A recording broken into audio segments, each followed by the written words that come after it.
perhatian ayat yang ke-10, mungkin ayatnya banyak. Karena itu selama ada kesempatan bagi kita, marilah kita berbuat baik kepada semua orang, tetapi terutama kepada kawan-kawan kita seiman. Jadi kalau misalnya seperti yang WL tadi sakit, kita labur, kita beri perhatian, kita besukin mereka. Nabur itu kan selalu dikasih uang. Kalau mau datang bawa buah, ya alhamdulillah. Kan gitu. Kalau bawa buah tangan ya juga begitu. Tapi kan nggak selalu seperti itu, karena orang yang sakit itu perlu juta. Apalagi kalau sakitnya itu dapat itu perlu. Saya beberapa kali besukin orang yang sudah kena kanker stadium 4 itu, kan dia butuhkan angka. Hanya kita memberikan kekuatan buat dia. Itulah yang taburan yang dia butuhkan. Mereka sudah tidak butuh yang namanya Allah, tidak butuh. Karena pikirnya lagi pusing seperti itu. Yang dia butuhkan kalau kita itu memberikan support kepada dia. Taburan itu kita tahu. Kepada saudara seiman kita, perhatikan di sini. Siapa kalau ada yang tidak pernah datang lagi, kita datang ini. Kalau saya besok itu, apa karena bolehnya malah berkebaikan supaya dia tidak terbius. Ya. Jadi jangan konotasinya kalau kita nabur, waduh Pak Kebala ini mencanangkan nabur tuai. Wah ini urusannya pasti duit. Pasti duit, tidak selalu seperti itu.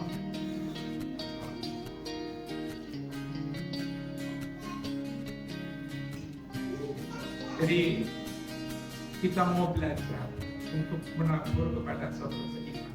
Bahkan mungkin kepada orang-orang yang lain, beragama lain pun kita mau juga memberikan itu sebagai bentuk bahwa kita itu sebagai anak Kristus memiliki kasih kepada semua orang. Kita bisa mencontoh di dalam contohnya di dalam Kisah Rasul 9 ayat 36 sampai 39. Itu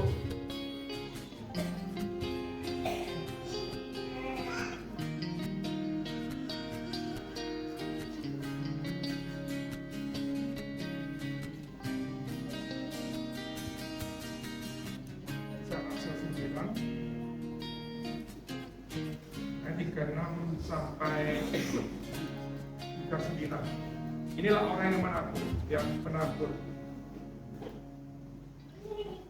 Di Yope ada seorang murid perempuan bernama Tabita, dalam bahasa Yunani-nya Dorcas. Perempuan itu banyak sekali berbuat baik dan memberi sedekah.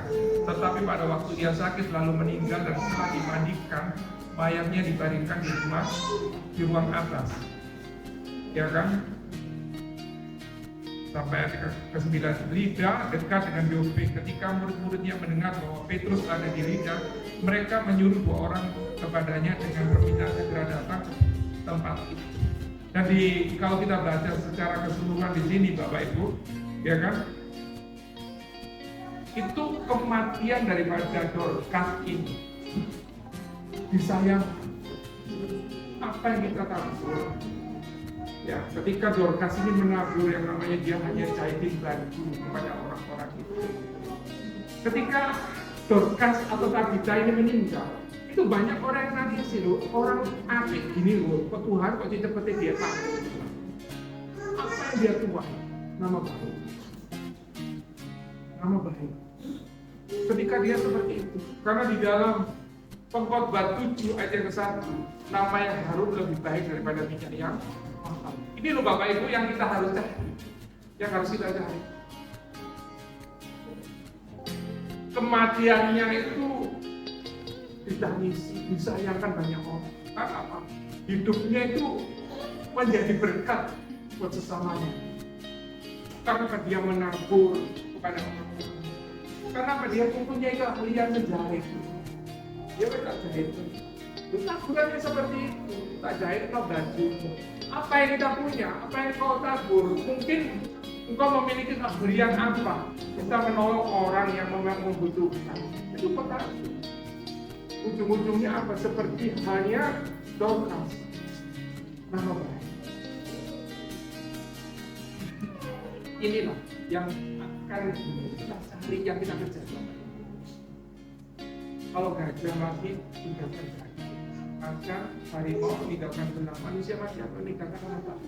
Jangan sampai nanti keturunan kita mendengar, kamu anaknya siapa? Oh, saya anaknya ini atau cucunya ini. Aduh, itu orang tuamu itu, maaf kata, sampah masyarakat. Jangan sampai seperti itu. Yang kita cari itu apa? Wah, bapakmu, oh kakekmu, wah tapi orang itu loh Bapak Ibu yang kita cari. Karena apa? Taburan yang harus kita lakukan. Memang kalau kita menabur, bukan berarti kita harus menuai pada waktu kita hidup. Mungkin nanti orang tua kita. Seperti mendiang Bapak Pendeta Alex Abraham Darussalam. Itu orang tuanya nabur buat hamba-hamba Tuhan. Kalau dia katakan, Mas, kalau ada hamba Tuhan datang, kok dimasak no, kok mesti ditidurkan di tempat yang enak. Berjalannya waktu, kalau dia bisa membangun gereja yang besar, itu semuanya karena tahu pada orang tua. Dia yang menuai. Dia katakan seperti itu. Saya nggak ngerti waktu itu kenapa dia memberikan spesial buat hamba-hamba Tuhan ini. Kalau ada hamba Tuhan dari luar kota datang itu diberi tempat tidur yang khusus di rumahnya, dimasakkan. Tapi kalau aku kok nggak pernah dimasak, kayak gitu cuma terus kamu dimulai, kamu nggak ngerti ya. Nanti kemudian kamu bisa melihat dan dia menyaksikan bahwa kalau saya besar ini semua karena orang tua saya dulu yang benar. Dan sekarang yang saya mulai seperti itu Bapak.